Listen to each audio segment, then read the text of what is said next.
Ashoka bio classes में आपका स्वागत है। आज हम बात करेंगे जीव विज्ञान के अनुवांशिकी पार्ट से एक छोटा सा टॉपिक लिंग निर्धारण, सेक्स डिटर्मिनेशन। तो लिंग निर्धारण क्या होता है? वह प्रक्रिया जिससे ये पता चलता है कि जो संतान जन्म लेगा वो संतान पुत्र होगा कि पुत्री। तो उसी प्रक्रिया को बोलते हैं लिंग निर्धारण। फिर से सुनिए, वह प्रक्रिया जिससे ये पता चलता है कि जो संतान जन्म लेगा वो संतान पुत्र हो सकता है या पुत्री, उसी प्रक्रिया को बोलते हैं लिंग निर्धारण। अब इसके बारे में हम लोग यहाँ पे आके समझते हैं। लिंग निर्धारण की प्रक्रिया को हम लोग रेखा चित्र द्वारा समझने का प्रयास करते हैं। देखिए यहाँ पे ये दिख रहा है, ये फिगर रेखा चित्र। तो मानव की बात कर रहे हैं तो मानव में नर होते हैं और मादा होते हैं, यानी एक लिंगी होते हैं। नर अलग और मादा अलग होते हैं। तो नर जो होते हैं, नर में नर जनन अंग होगा और नर जनन अंग से नर युग्मक बनेगा। नर युग्मक क्या होता है? शुक्राणु। और मादा जो होंगी, मादा में मादा जनन अंग होगा और मादा जनन अंग से क्या बनेगा? अंडाणु बनेगा। अंडाणु क्या होता है? मादा युग्मक का कार्य करता है। देखिए नर में और मादा में दोनों में कितने कितने गुणसूत्र होते हैं? 46 गुणसूत्र हर एक कोशिका में। तो यहाँ देख ले, जैसे नर में, तो नर में 44 गुणसूत्र ये, और अंतिम जोड़ा माने 45वां और 46वां गुणसूत्र का नाम रखा गया यक्स और वाई। स्त्रियों में देखा जाए तो 44 गुणसूत्र और आखिरी 2 गुणसूत्र यक्स और वाई हैं। तो देखिए, जो चाहे नर हो चाहे मादा, चाहे नर हो चाहे मादा हो, जो 44 गुणसूत्र है दोनों के, ये 44 नर के हों चाहे मादा के, नर के चाहे मादा के, जो 44 गुणसूत्र हैं, इन 44 गुणसूत्रों को बोलते हैं आप अलिंग गुणसूत्र। अलिंग गुणसूत्र कितने गुणसूत्र होते हैं? कुल 44 गुणसूत्र, यानी 22 जोड़ा, यानी नर के भी और मादा के भी 44 गुणसूत्र को बोलते हैं अलिंग गुणसूत्र। और अगला कौन सा? 45वां और 46वां गुणसूत्र। तो ये जो है दोनों जोड़ा, माने कि एक जोड़ा जो 45 और 46 वाला गुणसूत्र है, यानी 23वां जोड़ा। जैसे कि पुरुष में क्या दिख रहा है? नर में यक्स और वाई, और स्त्री में क्या? X x. तो इन गुणसूत्रों को बोलते हैं आप लिंग गुणसूत्र। तो लिंग गुणसूत्र कौन सा होता है? 45वां और 46वां, जिस माने कि 23वां जोड़ा। और जब स्त्रियों में भी वही होगा, 45वां और 46वां यानी 23वां जोड़ा क्या कहलाता है? लिंग गुणसूत्र कहलाता है। और बाकी 22 जोड़ा यानी 44 ठो क्या कहलाते हैं? और लिंग गुणसूत्र। अब देखा जाए नर में जो ये लिंग गुणसूत्र नर का हुआ, ये मादा का हुआ। तो नर का गुणसूत्र में देखिए एक यक्स है एक वाई है, तो अलग अलग है, अलग अलग है। तो ये क्या होता है? विषम जात होता है। विषम जात माने अलग अलग टाइप का है, एक यक्स एक वाई। जबकि स्त्रियों में क्या होता है? सभी के सभी समजात होते हैं, यानी यक्स और यक्स। तो स्त्री में लिंग गुणसूत्र समजात, जबकि पुरुषों में लिंग गुणसूत्र क्या होता है? विषम जात होता है। विषम जात का मतलब यक्स और वाई अलग अलग अक्षर से दिखाया गया, यानी अलग अलग साइज के होते हैं। और स्त्री के जो लिंग गुणसूत्र होते हैं दोनों सेम साइज के होते हैं। तो ये जो होता है आपका यक्स यक्स से दिखाया गया है। अब आइए देखते हैं कि इनसे कैसे संतानों की उत्पत्ति होगी, कि पता चलेगा पुत्र होगा कि पुत्री। तो देखिए, नर से नर युग्मक बनेगा। नर युग्मक का नाम है शुक्राणु। तो आपको पता होगा कि जब युग्मक बनते हैं तो उसमें गुणसूत्रों की संख्या आधी आती है। गुणसूत्रों की संख्या आधी आती है तो वो युग्मक बनते हैं। तो जैसे यहाँ देख सकते हैं 44 का आधा 22 और बाकी 44 का आधा 22, तो 22 हो गए। 44 को बांट दिया गया दो आधे आधा भाग में। और इसमें कितने बच्चे हैं? यक्स और वाई। तो एक यक्स इसके साथ आएगा तो ये वाई इसके साथ आया, तो कितने हो गए? 22 एक 23। इसमें भी कितने हो गए? 22 एक 23, तो 23 23 46। इसका मतलब आधा गुणसूत्र जब होता है, जब आधे गुणसूत्र होते हैं तो उसको क्या बोलते हैं यहाँ पर? युग्मक। तो नर युग्मक के रूप में कौन सा होता है? शुक्राणु। शुक्राणु क्या होता है? नर युग्मक होता है। तो ये जो शुक्राणु होता है, यहाँ पे आप कंफर्म कर लीजिए कि नर में जो शुक्राणु होगा उसमें जो गुणसूत्र होंगे 22 प्लस यक्स हो सकता है या 22 प्लस वाई हो सकता है। क्लियर? मादा में देखा जाए तो मादा में भी 46 गुणसूत्र, जिसमें 44 अलिंग गुणसूत्र और 2 ठो लिंग गुणसूत्र। तो इसमें भी युग्मक बनेगा तो आधे आधे आएंगे, यानी 23 23 आएंगे। मादा युग्मक का नाम क्या है? अंडाणु। अब यहाँ पे देखें तो 44 का आधा 22 और इस 44 का आधा 22, तो 22 22 44 हो गए। और इसका आधा आधा करेंगे तो एक यक्स इसके साथ एक इसके साथ, तो कितने हो गए? 22 एक 23, 22 एक 23, यानी ये 23 23 गुणसूत्र वाला जो संरचना बना उसको बोलते हैं अंडाणु। ये नर युग्मक हो गया, ये मादा युग्मक। अब इसके बाद क्या होगा? निषेचन। निषेचन किसको बोलते हैं? आपने पढ़ा है कि नर तथा मादा युग्मक के मिलने की क्रिया को बोलते हैं निषेचन। यानी ये नर युग्मक इस मादा युग्मक से मिलेगा तो इस घटना को बोलते हैं निषेचन। तो यहाँ देख सकते हैं ये नर युग्मक हो गया 22 + x और ये मादा युग्मक से मिला 22 + x से, तो 22 इसके 22 इसके, तो 22 22 44, इससे x और इससे x, तो 22 22 44 प्लस x और x हो गया। तो देख सकते हैं कि 44 प्लस x किसका था? मादा का। तो मादा का था तो इसका मतलब ये जो संतान होगी वो क्या होगी? पुत्री होगी। यानी पुरुष से क्या आया? x आ रहा है तो पुत्री। फिर देखिए यहाँ पे 22 + x और ये मादा युग्मक दूसरा वाला मादा युग्मक 22 + x ही होगा, क्योंकि स्त्री में हर हाल में कौन सा युग्मक होगा? 22 + x, यानी दोनों युग्मक सेम है स्त्रियों में। तो पुरुष से यदि 22 + x भाग ले रहा है शुक्राणु के रूप में, मादा से 22 + x आएगा तो वो संतान क्या होगी? पुत्री होगी। यदि पुरुष के शुक्राणु से जो लिंग गुणसूत्र है y गुणसूत्र भाग लेगा तो देख सकते हैं यहाँ से 22 + y और ये मादा युग्मक से 22 + x आएगा, तो 22 22 44 प्लस x और y, 22 22 44 प्लस x और y। तो x y किसका था?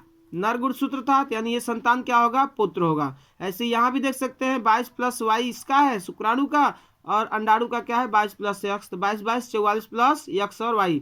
इसका मतलब ये संतान x y है, तो मतलब किससे मिल रहा है? नर के गुणसूत्र से, तो ये संतान क्या होगा? पुत्र होगा। माने ये निष्कर्ष क्या निकल रहा है? आप यहाँ खुद ही अनुभव कर सकते हैं कि यदि नर के गुणसूत्र में से यानी शुक्राणु में से कौन सा शुक्राणु 22 + x गुणसूत्र वाला 22 + x गुणसूत्र वाला भाग ले रहा है निषेचन में, तो क्या संतान हो रही है? पुत्री।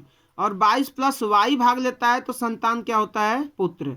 यानी लिंग निर्धारण में कि संतान क्या जन्म लेगा, पुत्र होगा कि पुत्री होगा, इसमें नर गुणसूत्र निर्धारित कर रहा है, न कि मादा गुणसूत्र। क्योंकि मादा से हर हाल में क्या आएगा? 22 + x ही आएगा, y है ही नहीं तो संपुत्र हो ही नहीं सकता है। जब भी पुत्र का निर्धारण होगा 22 + y से होगा, यानी कि नर गुणसूत्र से।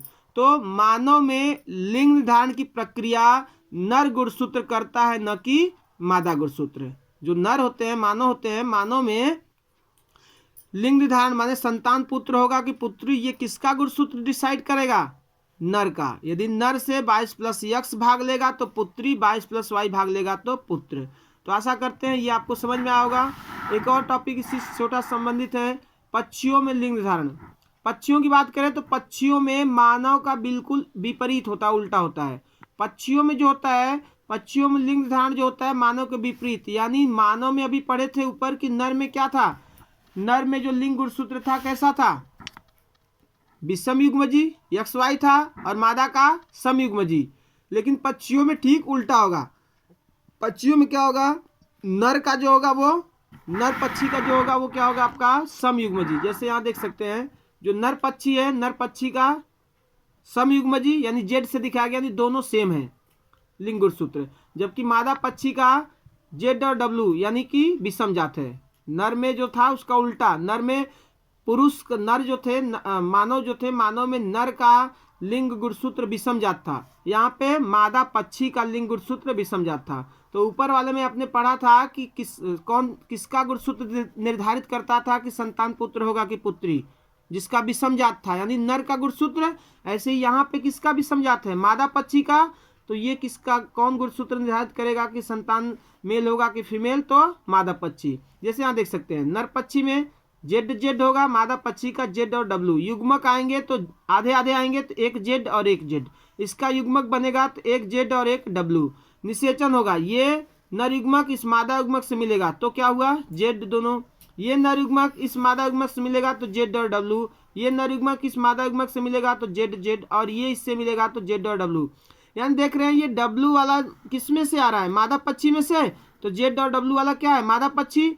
और यदि जेड आ रहा है तो ये नर पक्षी। यानी मादा में से यदि जेड वाला आ रहा है तो नर पक्षी और डब्ल्यू आ रहा है तो मादा पक्षी। यानी पक्षियों में लिंग निर्धारण का काम मादा गुणसूत्र करता है, न कि नर गुणसूत्र। इसके अलावा आते हैं मधुमक्खियों में। ये थोड़ा सा अलग, सबसे हट के है, और ये क्वेश्चन अक्सर कंपटीशन में पूछते हैं और पूछे जाते हैं, बता रहे हैं कि कहाँ से पूछे जाते हैं। तो मधुमक्खियों में देखिए बिल्कुल उल्टा होता है। मधुमक्खियों में जो होता है नर गुणसूत्र नर जो होते हैं, नर मधुमक्खी को ड्रोन बोलते हैं, ड्रोन।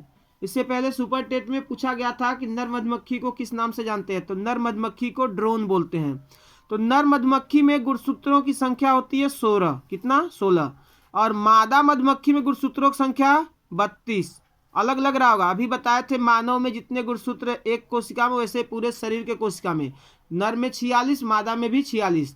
चाहे जो भी पौधार जंतु होगा सब में गुणसूत्रों की संख्या जितना नर में उतना ही मादा में होता है। लेकिन यहाँ मधुमक्खियों में देखिए नर में गुणसूत्रों की संख्या है 16 और मादा में गुणसूत्रों की संख्या है 32। इसका मतलब कि नर ऑलरेडी नर में जो है युग्मक के रूप में ही गुणसूत्र है। युग्मक क्या होते थे, आधा। तो नर में 16 है, 16 दूना 32, तो 32 का आधा है। तो नर में गुणसूत्र है ऑलरेडी युग्मक के रूप में है, यानी गुणसूत्र आधा है। और जबकि मादा में कितने होते हैं, 32। वो भी मादा में कौन सी, रानी मधुमक्खी जो होती है वही मादा जो होती है जनन में भाग लेती है।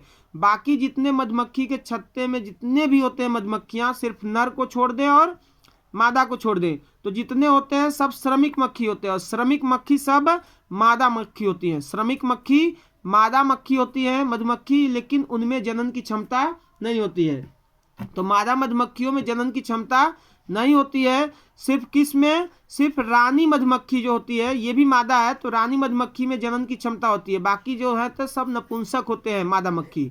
यानी जनन में कौन भाग लेता है, सिर्फ और सिर्फ रानी मधुमक्खी। इसमें गुणसूत्र कितना, 32। और नर गुणसूत्र जिसको ड्रोन बोलते हैं, इसमें गुणसूत्र की संख्या 16। ये हो गए जनक। जब इसमें युग्मक बनेंगे तो 16 आएंगे, 32 का आधा 16, और इसमें ऑलरेडी युग्मक है ही तो 16 ही आएगा। अब ये नर युग्मक इस मादा युग्मक से मिलेगा तो निषेचन होगा। ये नर युग्मक इस मादा युग्मक से मिलेगा तो निषेचन होगा। निषेचन से जो बनेगा तो 16 दूना 32। तो 32 गुणसूत्र किस में होता था, मादा में। तो यानी ये जो संतान होगी, यानी निषेचन से जो बनेगा संतान, वो क्या होगी, मादा मधुमक्खी। या तो वो रानी मधुमक्खी होगी या तो वो क्या होगी, श्रमिक मधुमक्खी होगी। इससे निषेचन के फलस्वरूप जो संतान बनेगा मधुमक्खियों में, वो मादा मधुमक्खी होगी। क्लियर।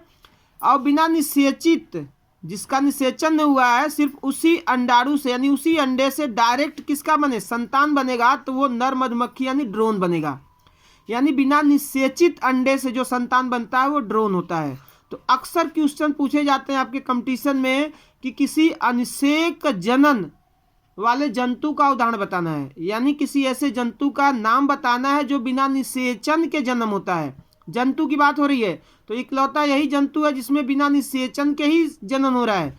नर मधुमक्खी में निषेचन नहीं हो रहा है, तो इसमें बिना निषेचन के जनन हो रहा है। तो ये अनिषेक जनन का उदाहरण क्या हो गया आपका, ड्रोन यानी मादा नर मधुमक्खी। ड्रोन यानी नर मधुमक्खी किसका एग्जाम्पल होगा, अनिषेक जनन का। इस तरह से हमने जाना लिंग निर्धारण की परिभाषा, नर में यानी मानव में लिंग निर्धारण, पक्षियों में लिंग निर्धारण और मधुमक्खियों में लिंग निर्धारण।